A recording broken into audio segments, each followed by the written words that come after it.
Tell me about your story kind of in 2013 when you finally got hooked and you also saw how Bitcoin could really work into stacks. You were hanging, I think, in the East Village, strangely enough, with Ethereum co-founders and Chainlink founders. And what was going on there? It was a very small world back then, right? And I'm pretty sure we would be saying the same thing 10 years from now when we're looking back at 2022, that, oh my God, it was such a small world back then. But obviously this is an order of magnitude of a difference here. So Bitcoin, was trading under $100 at that time. It kept coming up in some of the conversations around people around me. And I was like, I'm a computer scientist. I did a PhD in distributed systems. I was actually still enrolled at Princeton, but really trying to get into startups. I've decided that academia is not for me. And at that time, like, I wasn't that interested in the monetary aspects of Bitcoin, right? But I was interested in the peer-to-peer system, and basically the internal workings of how this protocol is working. Like, that was fascinating to me, and I was basically trying to poke around that. And interestingly, it just so happened, like, I was living in East Village, and the apartment on top of me, I knew the neighbors, and they rented out on Airbnb their apartment for some months to one of the Ethereum co-founders. Right. And Which Ethereum one? co-founder is basically, he likes to be more private. He's Okay. one of the six people, but he was basically telling me about why Ethereum and fully expressive smart contracts are really important. And I, coming more from academia, was very scared of fully expressive smart contracts. I'm like, this is like, running untrusted code on other people's computers, right? Like, a lot of horrible things can happen if you do that, right? I was actually very resistant to the idea. And this is one of the lessons that I've learned over the years, that I think the power of fully expressive smart contracts is is much, much stronger than any potential downsides, right?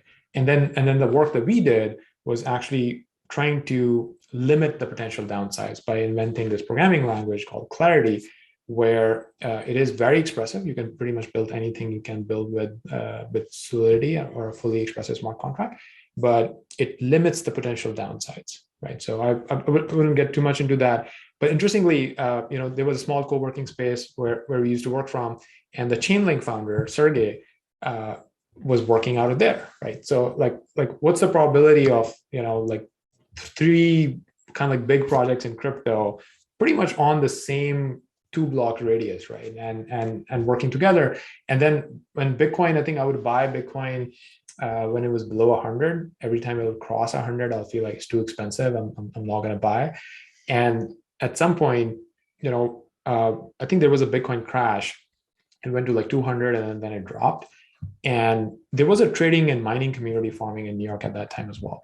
And when Bitcoin dropped, if you go back and look at the charts, there was a floor of 72, right? It never came down 72, and never again saw those levels.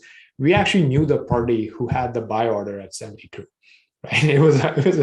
They wanted to buy a ton of Bitcoin, and just did the calculation that this is the right number where they would basically buy. So it was like such a small world that Bitcoin is crashing, and the bottom call, that's the number at 72, we actually knew who is doing that, right? Like, and it was a fascinating world. There's no way you can do that in Bitcoin today, right? Like, it is such a decentralized, organic international market that there's so many players.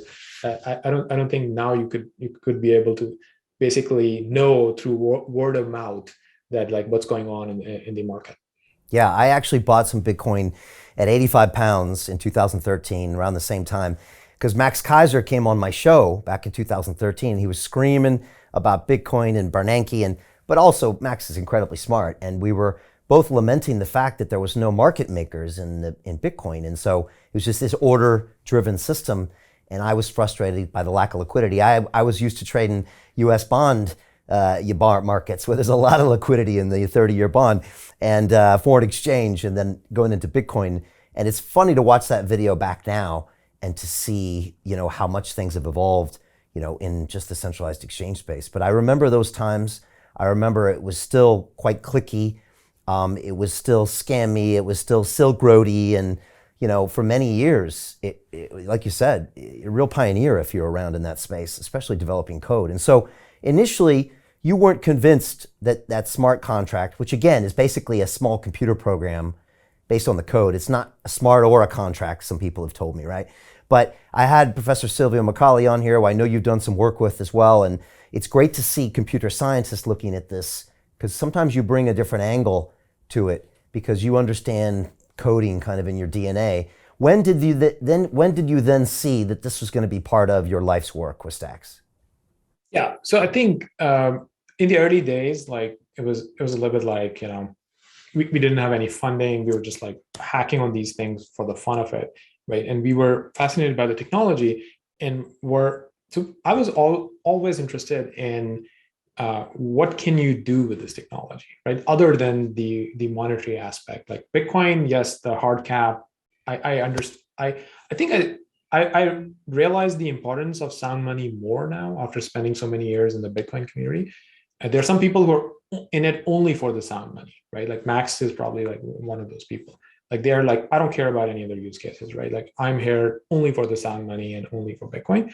I think I realized the importance of that a lot more now, but I've always been more interested in like, what else can you do with the technology? Because that is, to me, it's just much more fascinating, because I see that as fundamental new infrastructure, and people can basically build all sorts of new things on top, right? So we were really interested in what can you build on top, and the best way to do that is actually trying out building things yourself, right? So we tried building some really initial blockchain applications on top of Bitcoin. The first system, it was called One Name. It lived for like around 3 years between 2014 to 2016, and it was really like the first username based, profile page built on a blockchain, right? So think of that as like an early version of like your Facebook page or a Twitter profile, but it's built directly on a blockchain, the Bitcoin blockchain.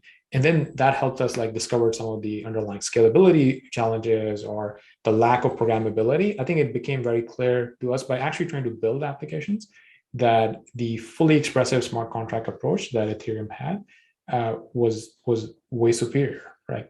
And I think that has now been accepted in the industry. Like every other blockchain project that has really launched, be it Solana, Avalanche, Algorand, others, almost everyone has expressive smart contracts in there. And so I would say 2017 is the year when a bunch of different L1 protocols basically started getting funding. So 2017 and 2018 are the 2 years. Cosmos got funded there, Filecoin. So we were a couple of months after Filecoin. So the Stacks project basically got their funding in 2017. And then typically, building a high quality layer one blockchain basically takes you at least 2 to 3 years.